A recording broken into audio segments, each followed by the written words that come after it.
안녕하세요. 3년을 사귄 남자친구와 결혼 문턱까지 갔던 30대 초반의 여자입니다. 이렇게 남자친구와 헤어지게 될 줄은 저도 꿈에도 상상을 못했네요.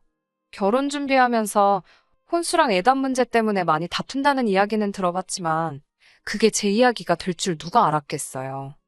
남자친구와 저는 친구의 소개로 만났습니다.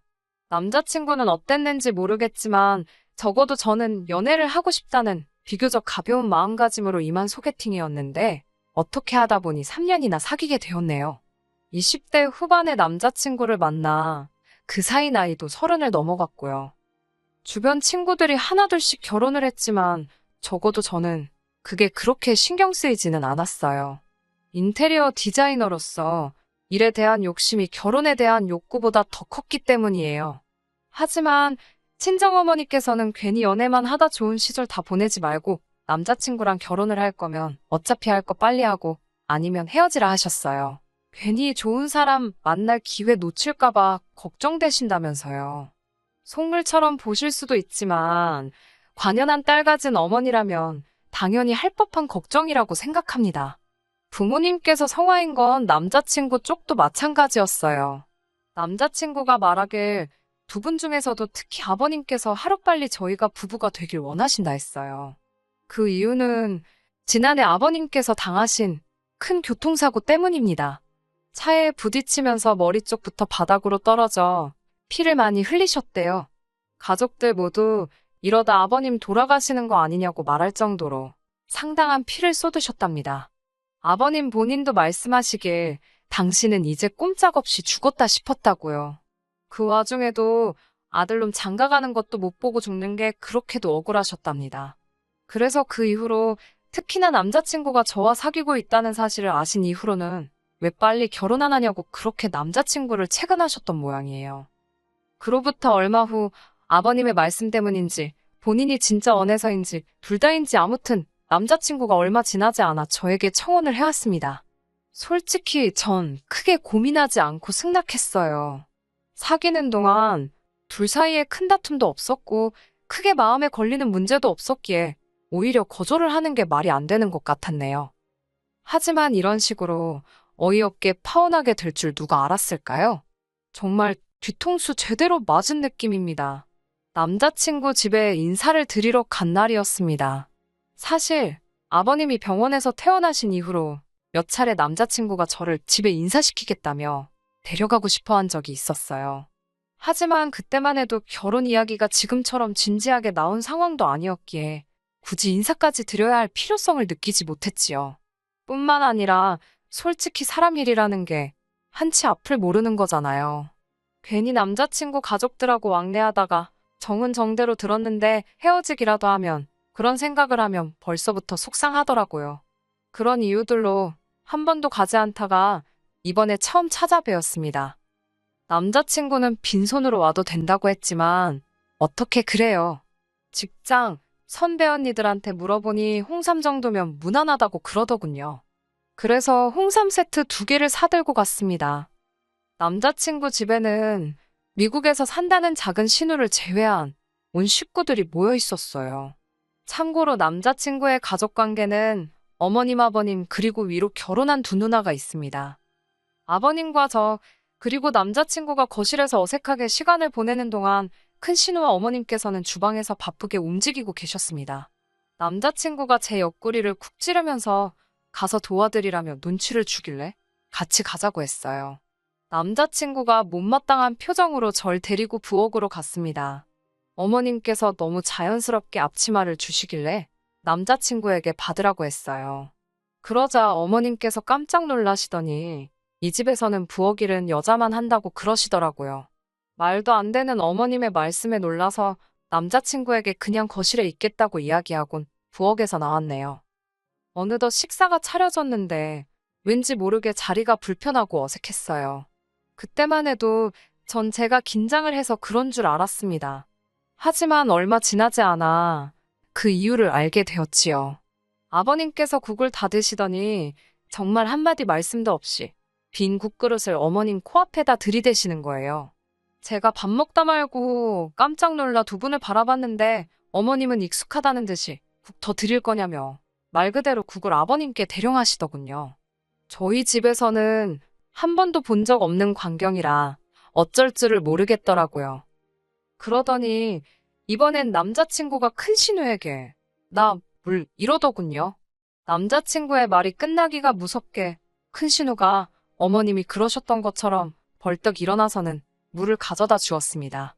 이건 무슨 남자들이 집안 여자들을 마치 종부리듯 하던걸요. 그제서야 이 집안 여자들이 남자들의 눈치를 살피고 있었기에 집안 분위기가 엉망이란 사실을 깨달았네요. 연애할 때는 남자친구에게서 못 봤던 모습이라 남매가 친해서 그런가 싶기도 하고 제가 외동이라 이해를 못한 건지 혼란스러웠어요. 얼마 지나지 않아 아버님께서 먼저 식사를 마치셨어요.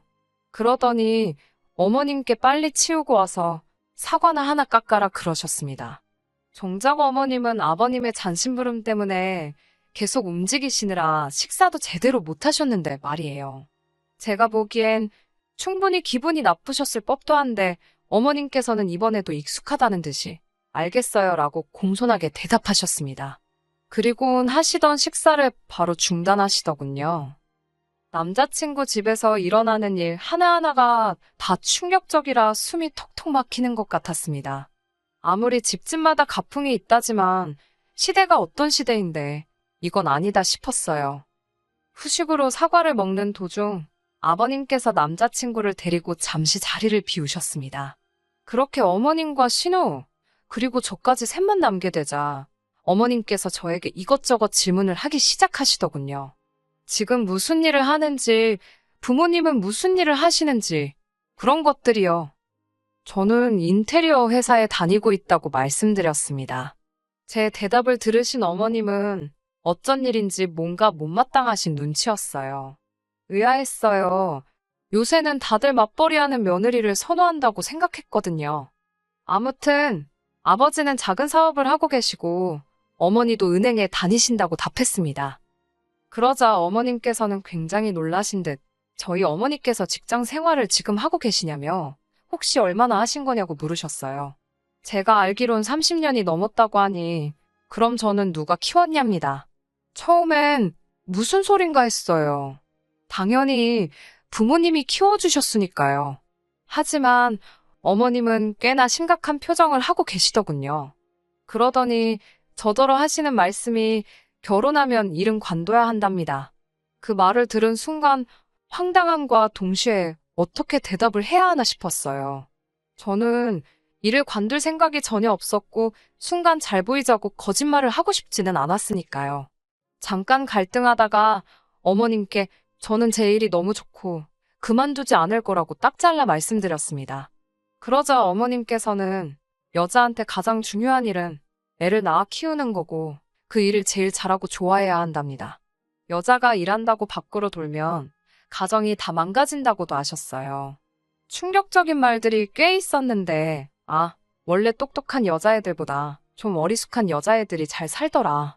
그런 말씀도 하시더라고요. 듣고 있자니 벙찌더군요. 어떤 리액션을 보여야 할지도 모르겠고 동시에 옆에 있던 큰 신우도 어머님처럼 생각하고 있을지 궁금해졌습니다. 조심스레 큰 신우에게 형님은 그럼 지금 집에서 육아만 하시냐고 물었습니다. 큰 신우는 당연하지 않냐면서 애는 무조건 엄마가 키워야 한답니다. 엄마가 바깥으로 돌면 애가 집에 정을 못 붙인다면서요. 아무리 좋다는 걸 애한테 갖다 붙여놔도 엄마가 옆에 없으면 하나 쓸모없다는 말도 덧붙였습니다. 순간 저희 어머니 생각이 났어요. 제 기억 속의 어머니는 한순간도 일을 쉰 적이 없으세요. 먹고 사는 걸 떠나서 당신은 일하는 게 즐겁고 좋다 하셨거든요. 그런 어머니의 모습을 항상 존경하며 어머니처럼 멋지게 사는 게 제 목표였는데 남자친구 어머님은 정반대의 말씀을 하고 계셨으니 저로서는 입만 떡하니 벌어지고 암담한 기분이었습니다. 어머님은 제 입에서 네 알겠어요 같은 긍정적인 대답이 나오길 기대하시는 눈치였지만 지킬 수 없는 약속을 드릴 수는 없어서 결국 멋쩍게 웃고만 있었네요. 곧이어 어머님께서는 저에게 술은 혹시 마시냐고 물으셨습니다. 좋아하는 편은 아니지만 마셔야 할 상황이면 마시는 정도라고 답했더니 결혼하면 술은 멀리 해야 한답니다. 애를 가져야 할 몸인데 함부로 하면 안 된다고요. 사람도 가려서 만나야 하고 죽더라도 집에서 죽는다는 생각으로 항상 집에 붙어 있어 버릇하라며 나중엔 귀에 잘 들어오지도 않았습니다. 21세기에 이런 말을 듣고 있는 게 맞는 건가 싶고 머릿속은 온통 이 결혼을 해도 되는 건지 저런 어머님이 나의 시어머니가 된다면 난 어떻게 될까와 같은 걱정과 우려로 가득 차 있었어요. 그때 남자친구랑 아버님이 돌아왔습니다. 저는 반쯤 얼이 빠진 상태로 자리를 지키고 있었고요. 어머님께서는 저희에게 둘이 집은 어떻게 할 건지 혼수랑 예단 같은 건 상의를 해봤는지 물어보셨습니다. 제가 저희 부모님께서는 시댁에서 어떻게 생각하시는지 먼저 말씀해 주시면 참고해서 결정하실 거라고 말씀을 전했어요. 그러자 아버님께서는 솔직히 지금 당장 여유 있게 집을 해줄 능력은 안 되신다며 대신 들어와서 사는 건 어떻냐고 물어보셨어요. 생각지도 못한 아버님의 제안에 깜짝 놀랐습니다. 합가는 상상해 본 적도 없었으니까요. 아버님께서는 어머님 옆에 붙어서 한 2년 정도 같이 살면 현모양처가 되고도 남을 거랍니다. 그러자 어머님께선 그걸 칭찬으로 들으셨는지 무척 기뻐하셨어요. 그리고는 정말 좋은 생각이라며 아버님을 치켜 세우시더군요. 제가 일단 부모님과 상의는 해보겠지만 합가는 어려울 것 같다고 말씀을 드렸습니다.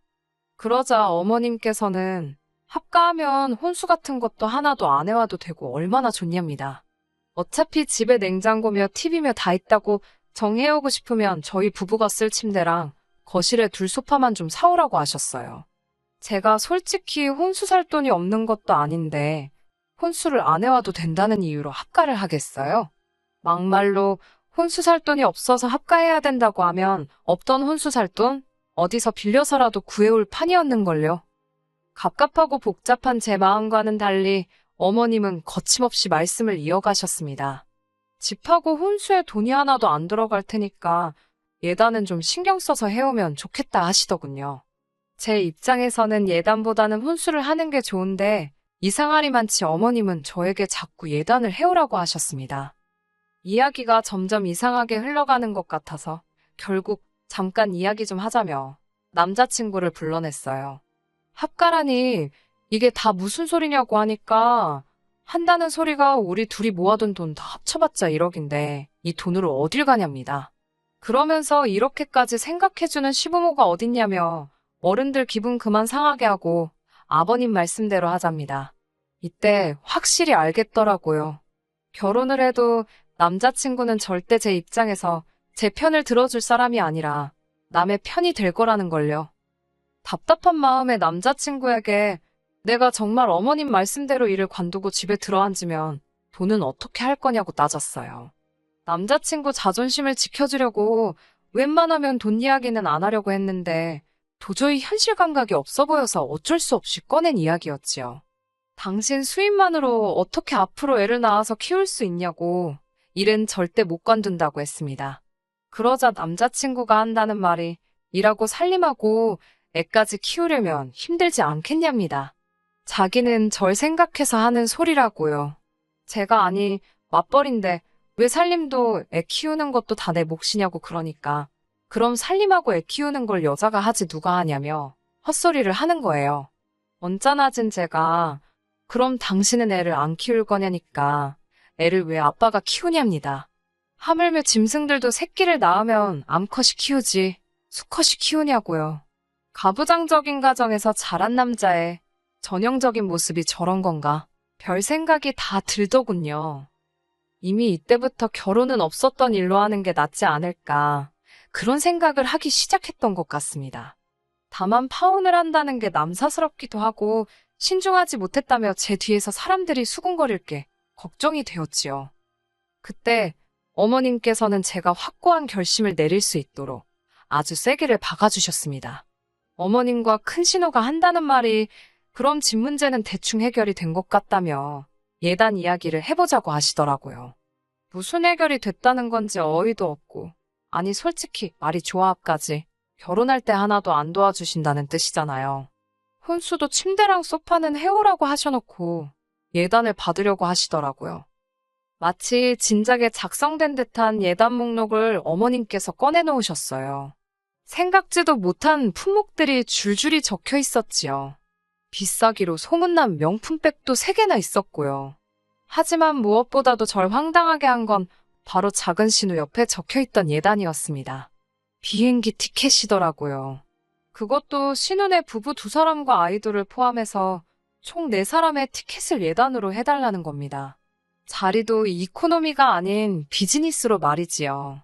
이게 말이 되나요? 제가 어머님께 작은 신우네 비행기 티켓이 왜 예단에 있냐고 여쭈니 그걸 사줘야 결혼식에 참석을 할 거 아니냐입니다. 저는 사정이 있으시면 못 오셔도 어쩔 수 없는 거고 오시고 싶으시면 직접 표를 사시는 게 맞지 않냐고 받아쳤어요. 아니면 남자친구가 사던지요. 하지만 비행기표를 제외하고 대충 계산해봐도 어머님이 적어주신 예단을 다 하려면 최소한 1000에서 1500은 있어야겠더라고요. 말로만 듣던 예단 장사가 이런 건가 싶었습니다. 막말로 제가 남자친구랑 결혼한다고 했지 이 집에 팔려오겠다고 한 거 아니잖아요. 결국 어머님께 이 예단은 못한다고 말씀드렸어요. 일단은 이걸 다 해올 돈도 없고 제가 이 예단을 해와야 할 이유도 모르겠다고요. 어머님께서는 대신 집도 안 사고 혼수도 안 하니 따로 돈 들어가는 데가 없지 않냐입니다. 그러면서 저더러 결혼할 때 쓰려고 모아놓은 돈이 좀 있을 거 아니냐며 그 돈으로 이런 걸 하는 거랍니다. 제가 저 결혼할 때 제 살림살이 장만하려고 모은 돈이지 어머님 좋은 일 시키려고 모은 건 아니지 않냐고 싫다고 했습니다. 그런 제 말에 어머님 아버님께서는 적잖이 충격을 받으신 눈치였어요. 저도 이때는 많이 불쾌했고 하도 나서 두 분께 더 설명드릴 이유도 해명할 필요도 없는 것 같다고 이 결혼은 안 하겠다고 말씀드리곤 가방만 챙겨서 나왔습니다. 홍삼은 두고 올까 하다가 시간 낭비만 했으면 됐지 돈 낭비까지 할 필요 있나 싶어서 전부 들고 나왔어요. 남자친구가 저를 바로 뒤따라 나와 잡더라고요. 저는 오늘 하루 어머님으로부터 들었던 말들을 남자친구에게 전하면서 이게 말이 되냐고 따졌습니다. 내가 이 집에 무슨 애 낳고 살림하러 오는 여자냐고 일도 하지 마라 술도 안 된다 바보같이 살아라 별 말도 안 되는 소리만 골라 하시더니 정작 집은 못 해주신다면서 혼수의 예단까지 양심도 없으시다고요. 막말로 네가 의사냐 변호사냐 무슨 자신감이냐 따지니까 남자친구가 한다는 소리가 가관이더군요. 집에 들어가서 살면 어머님이 밥 해주고 빨래 해주고 다 도와주실 건데 너는 살림을 공짜로 배울 수 있는데 그거에 대한 수업료라 생각하면 뭐가 아깝냐고요. 너희 어머니가 일하느라 딸한테 그런 거 못 가르치시지 않았냐. 그거 우리 엄마가 해준다는데 감사하다 생각하고 해드리면 서로 좀 좋냐고 개소리를 해대는데 저희 어머니를 무슨 자식 교육도 똑바로 못 시킨 사람 마냥 이야기를 하니까 화가 치솟더라고요. 순간 그 화를 참지 못하고 손에 들려있던 홍삼이 들어있던 쇼핑백으로 남자친구 머리통을 때려버렸지 뭐예요. 얼떨결에 한 대를 맞은 남자친구가 어이가 없는지 저를 벙진 표정으로 쳐다보길래 냅다 도로가로 나가 택시에 올라탔어요. 그리고는 문자로 니네 집구석 미친 것 같다고 절대로 연락하지 말라 했습니다. 때려서 미안하단 소리는 안 했어요. 일단 미안하지도 않았고 혹시라도 남자친구가 제가 때렸다고 신고라도 하면 제 문자가 증거라도 될까 싶어서 그 와중에 머리가 막 굴러가더라고요. 이렇게 어처구니 없게 3년의 연애가 끝날 줄 남자친구도 저도 생각하지 못했습니다. 인연이라는 게 참 우습다 싶더라고요. 그래도 불구덩이에 들어가기 전에 이렇게 빠져나왔으니 다행이다 싶어요. 전 어머니가 너무 존경스럽습니다. 당신 일도 멋지게 해내시고 저도 이렇게 똑소리나게 키워주셨잖아요. 저도 어머니처럼 살기 위해 열심히 노력하겠습니다. 끝까지 들어주셔서 감사합니다. 오늘의 사연은 여기까지입니다. 구독과 좋아요, 알람 설정 부탁드리고 더 좋은 사연으로 다시 찾아뵙겠습니다. 감사합니다.